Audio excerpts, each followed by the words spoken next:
फर्जी भोले बाबा के वकील एपी सिंह आज भगदड़ करने के आरोप में जेल में बंद सत्संग के आयोजकों से मिलने आए और कहा कि भोले बाबा किसी भी प्रोग्राम के आयोजक नहीं होते, भक्त लोग खुद प्रोग्राम का आयोजन करते हैं।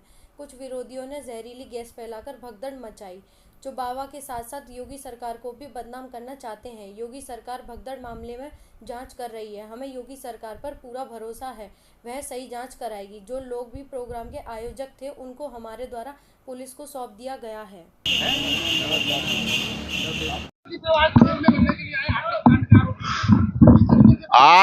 आज जो 2 जुलाई को दुखद, हृदय विदारक, संवेदनापूर्ण ये जो घटना हुई मानव मंगल मिलन सद्भावना समागम की, उसमें 9 पुरुष हैं, 2 महिलाएं हैं। कुछ को हमने एसआईटी के सामने समर्पण किया था। उन्हें जैसे मधुकर को जेल वहाँ नजफगढ़ में इलाज करा रहा था, उसको वहाँ से सौंपा था। वो सभी जुडिशियल कस्टडी में इन्हें भेजा गया था और एसआईटी ने इनसे पूछताछ कर ली। अब इन्हें न्यायालय में पेश करके यहाँ भेजा गया। उन सबसे मुलाकात की। 2 महिलाएं महिला जेल में थी, 9 पुरुष इस जेल में थे। सबसे बात हो गई अच्छी तरह से। वो रह तो ठीक रहे, यहाँ कोई मानव अधिकारों की हनन जैसी कोई बात नहीं है। सुविधाएं हैं, बीमार हैं उनको इलाज दिया जा रहा है। कुछ गंभीर बीमारियों से ग्रसित हैं, उनमें से उनका इलाज चल रहा है।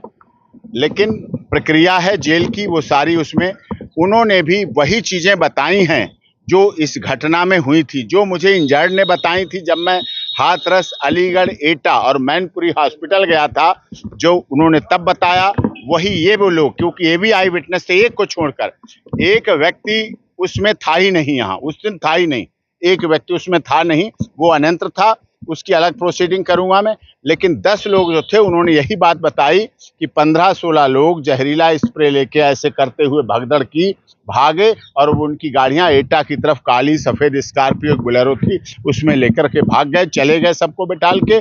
और ये घटना हुई उसमें, और उससे पहले 30 से 35 मिनट पहले नारायण साकार हरि जी वहां से जा चुके थे। साजिश थी, षड्यंत्र था। जिस साजिश और षड्यंत्र को माननीय उत्तर प्रदेश के मुख्यमंत्री योगी आदित्यनाथ जी ने कहा है, और जिस षड्यंत्र के बारे में नारायण साकार हरि जी को जब पता चला, जब लोगों ने उन्हें बताया, सेवादारों, तो उन्होंने भी अपने स्टेटमेंट में कहा है। और मैं शुरू से ही इसको षड्यंत्र के रूप में बता रहा हूं। आपके सामने सब कुछ पता चल रहा है। जी नहीं, अभी नहीं, आप अपडेट करिएगा। 3 तारीख को जो स्टेटमेंट है हमारा उसमें भी है। और उत्तर प्रदेश के माननीय मुख्यमंत्री जी ने जो कहा साजिश, वो साजिश सनातन धर्म को बदनाम करने की भी थी। वो साजिश नारायण साकार हरि और मानव मंगल मिलन सद्भावना समागम को भी बदनाम करने की थी। वो साजिश सनातन और उत्तर प्रदेश की सरकार को भी उसमें साजिश थी कि उत्तर प्रदेश सरकार को भी बदनाम किया जाए। और वो साजिश राजनीतिक दलों की भी हो सकती है, जो उत्तर प्रदेश के माननीय मुख्यमंत्री जी को अस्थिर करना चाहते हैं, उत्तर प्रदेश की सरकार को अस्थिर करना चाहते हैं। दुर्भाग्यपूर्वक कहूं तो यही अलीगढ़ की जेल है, जहां आपको भी याद है, आप बहुत मीडिया के प्रबुद्ध लोग, हाथरस रेप प्रकरण भी हुआ था। उस समय भी इसी तरह की साजिश रच करके, जिनका ट्रायल भी हमने किया और जिसमें एक्यूटल हुए, यहीं से मुलजिम एक्यूटल हुए सीबीआई केस की, उस समय भी राजनीतिक दलों ने हाथरस बुलगड़ी में भी अपना टूरिस्ट प्लेस बना लिया था और सब दौड़े दौड़े इसमें भी राजनीति कर रहे हैं। क्या वो पूरी तरह से निर्दोष हैं? उनका कोई इस केस से लेन देन नहीं है। वो 30 से 35 मिनट पहले समापन करके, जहां ये साजिश रची गई थी, उस पंडाल से जा चुके थे। और पंडाल में बीच में नेशनल हाईवे है, एक रास्ता अलीगढ़ के लिए जाता है और एक रास्ता एटा के लिए जाता है, टुवर्ड्स एटा एंड अलीगढ़। जिस तरफ एटा की तरफ जाते हैं, उससे लेफ्ट साइड में, जो अलीगढ़ के लिए आते हैं उससे राइट साइड में पंडाल था, और लेफ्ट साइड में घटना हुई, हाईवे के लेफ्ट साइड में, जो अलीगढ़ से आते हैं। जी हाँ, उससे मृत्यु। उसके बाद भगदड़, उसकी वजह से कुछ बेहोश हुए। उसके बाद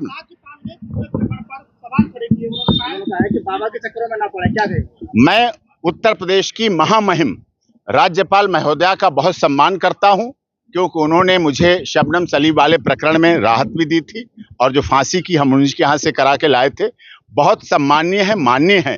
मैं भी आपके सामने कहना चाहता हूं, किसी भी व्यक्ति को अंधविश्वास पाखंड में नहीं पड़ना चाहिए।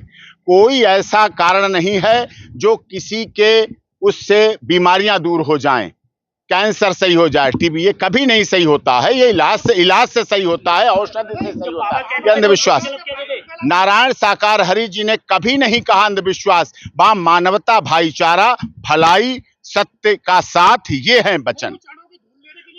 नारायण साकार हरि के यहाँ पैर छूने का भी प्रचलन नहीं है, पैर भी वहां छुए नहीं जाते। वो इकलौते इस दुनिया के ऐसे महान संत कहें, नारायण साकार हरि कहें, कुछ भी कहें, बाबा तो वो है नहीं, कहते नहीं उन्हें कोई, मैंने सुना नहीं। अब मीडिया के अलावा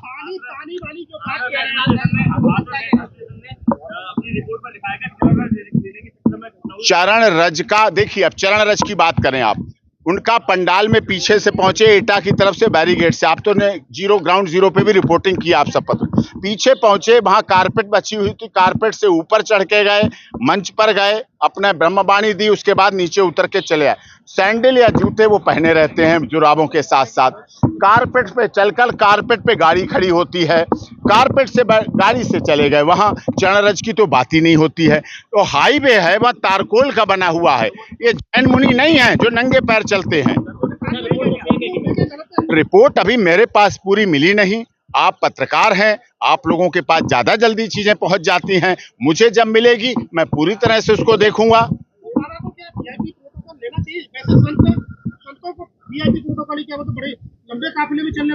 नहीं, कभी लंबे काफिले में नहीं चलते। उनके पास ना कोई गाड़ी है, ना कोई, बड़ी जिम्मेदारी के साथ। डॉक्टर एपी सिंह को तो आपने जीवन में समझा है ना, 26 वर्षों से सुप्रीम कोर्ट में वकालत करता हूं और देश के टॉप लॉयर्स में सबसे हाई प्रोफाइल केसेस करने में हूं।